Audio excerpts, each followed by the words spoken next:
జగన్ జగన్ జగన్ ఓడినా గెలిచిన ఆయనకు ఆయనే హీరో, ఆయనకు ఆయనే ఓ పవర్. బయటకు రావడం కాస్త ఆలస్యం అయిందేమో కానీ కిక్ మాత్రం మామూలుగా ఇవ్వలేదు మాజీ ముఖ్యమంత్రి వైఎస్ జగన్మోహన్ రెడ్డి గారు. తాజాగా జగన్ నెల్లూరులో జైల్లో ఉన్న మాజీ ఎమ్మెల్యే పిన్నెల రామకృష్ణారెడ్డి గారితో ఈరోజు నెల్లూరులో ములాఖత్ అయ్యారు. జైల్లో ములాఖత్ అనంతరం జగన్మోహన్ రెడ్డి గారు ప్రెస్ మీట్తో మాట్లాడారు. మీడియాతో సమావేశమై మాట్లాడడం జరిగింది అక్కడే జైలు ముందే. ఇక్కడే జగన్ 3 అంశాలు చాలా క్లియర్గా, చాలా క్లుప్తంగా వివరించే ప్రయత్నం చేశారు. మొదటిది, కూటమి అధికారంలోకి రాగానే జరుగుతున్న పరిణామాలు. రెండవది, పిన్నెల్లి రామకృష్ణారెడ్డి గారిపై దారుణమైన అక్రమ అరెస్టు ఎలా జరిగింది ఏంటి అనే దానిపై.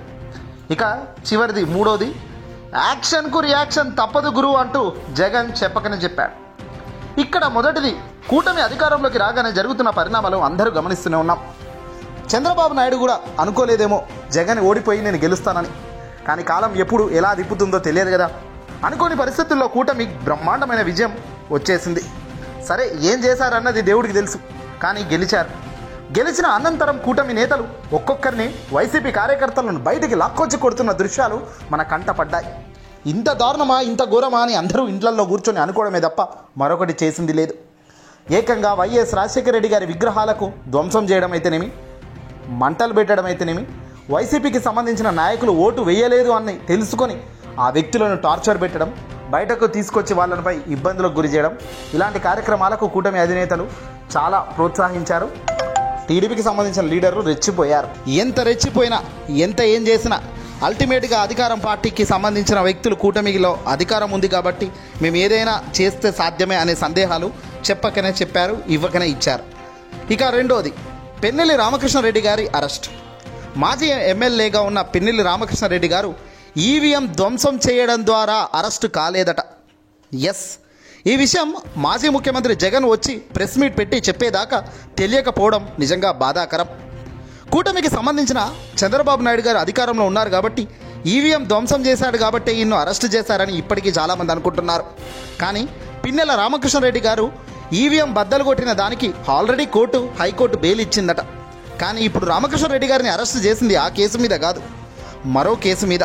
కారంపూడిలో మే 14వ తారీఖున ఎస్సీ కుటుంబాలపై దాడి జరిగింది అని తెలిసిన వెంటనే పిన్నెల రామకృష్ణారెడ్డి గారు ఆ ఎస్సీ కుటుంబాలను పరామర్శించేందుకు కారంపూడి దగ్గరికి వెళ్ళారు. కారంపూడి విలేజ్కు దగ్గరలోకి వెళ్ళగానే ఎమ్మెల్యే గారిని అడ్డుకున్నారు కొందరు. ఈలోపే సిఐ నారాయణస్వామిపై దాడి చేశారు ఎమ్మెల్యే అంటూ తప్పుడు సమాచారాన్ని ప్రజల్లోకి పంపి అసలు ఆ ప్రదేశంలో, ఆ ప్లేస్లో కనీసం సిఐగా ఉన్న నారాయణస్వామి అక్కడ కూడా లేడట. మరి ఆ వ్యక్తి లేనప్పటికీ కూడా ఆయన ఉన్నాడు, ఆయనపై హత్యాయత్నం చేయబోయాడు, ఆయన కొట్టబోయాడు అంటూ ఏకంగా సిఐఏ వెళ్ళి కేసు నమోదు చేశాడు ఎమ్మెల్యే గారిపై. ఇక మాజీ ఎమ్మెల్యే గారిని ఈ కేసు మీదే అరెస్టు చేయడం జరిగింది. ఇక మరో కేసు కూడా పిన్నెల్లి రామకృష్ణారెడ్డి గారిపై ఉందట. అదేంటంటే హత్యాయత్నం కేసు. హత్యాయత్నం కేసు ఏంటి?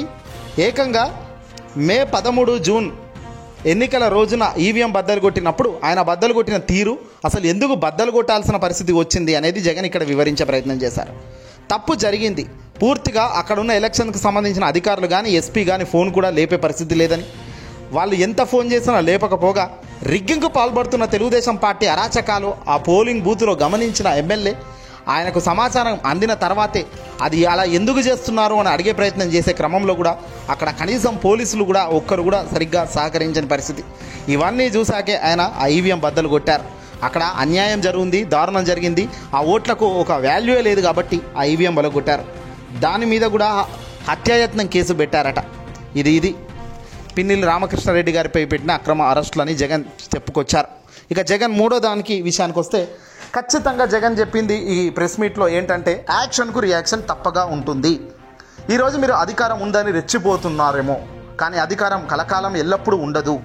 మా సైడ్ కూడా టైం వస్తుంది. అలాంటి పరిస్థితి వచ్చినప్పుడు ఈరోజు నువ్వు చూపిస్తున్న ఈ సాంప్రదాయమే రేపు పొద్దున ముందుకు తీసుకుపోయే పరిస్థితి వస్తుంది అని కూడా జగన్ చాలా డైరెక్ట్గా, చాలా పర్ఫెక్ట్గా చెప్పుకొచ్చారు.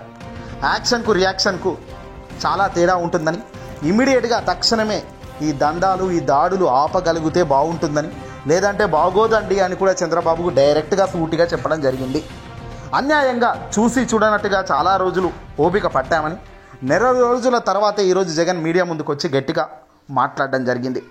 ఇదంతా చూస్తుంటే జగన్ 2019 కన్నా ముందు ఏ మాదిరి ఉండేదో, మాస్ అటాక్ ఏ రేంజ్లో చేస్తారో అనేదానికి ఇదిగో మరోసారి రుజువైంది. ఏదేమైనా ప్రజల తరపున, ప్రజల కోసం, ప్రజాక్షేత్రంలో జగన్ ప్రతిపక్షంలో ఉంటూ ఇదిగో ఇలాగే అడుగులు వేస్తేనే బాగుంటుందని చాలామంది అంటున్నారు. ఇన్ని రోజులు కాస్త సైలెంట్గా, ఆలస్యంగా ఉన్నారేమో, కానీ ఆలస్యం అయ్యిందేమో కానీ ఇది మన మంచికే అంటున్నారు చాలామంది.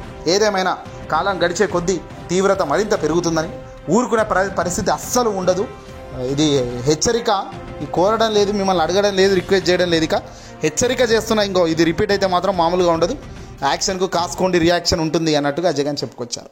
ఏదేమైనప్పటికీ కూడా మాజీ ముఖ్యమంత్రి స్థాయిలో జగన్ ఈరోజు జైలుకి వెళ్ళి పిన్నెల్లి రామకృష్ణారెడ్డి గారిని అలా కలవడం ఇప్పుడు వైసీపీలో ఫుల్ జోషును నింపింది. మాకు అండగా జగన్ ఉన్నాడు అనే నమ్మకాన్ని మరింత రెట్టింపు చేసేలా ఉంది. ఒక ధైర్యాన్ని తెచ్చుకునే పరిస్థితి కల్పించారు. ఇన్ని రోజులు కనీసం వైసీపీకి సంబంధించిన కార్యకర్తలు బయటికి రావాలంటే భయపడుతున్న కార్యక్రమంలో ఇప్పుడు తల ఎత్తుకొని కాలర్ ఎగిరేసుకొని బయటకు వచ్చే పరిస్థితి జగన్ తీసుకొస్తున్నాడు, వస్తుంది కూడా. ఏదైనా ఓటమి గెలుపు అన్నది సర్వసాధారణమని, కానీ గెలిచిన తర్వాత ఇలా పోకడకు పోయి చేసే కార్యక్రమాలను ప్రజానికం కూడా సహించదని ఇప్పటికీ గమనిస్తూనే ఉంది ప్రజానికం అంటూ కూడా జగన్ ఈ సందర్భంగా చెప్పడం జరిగింది.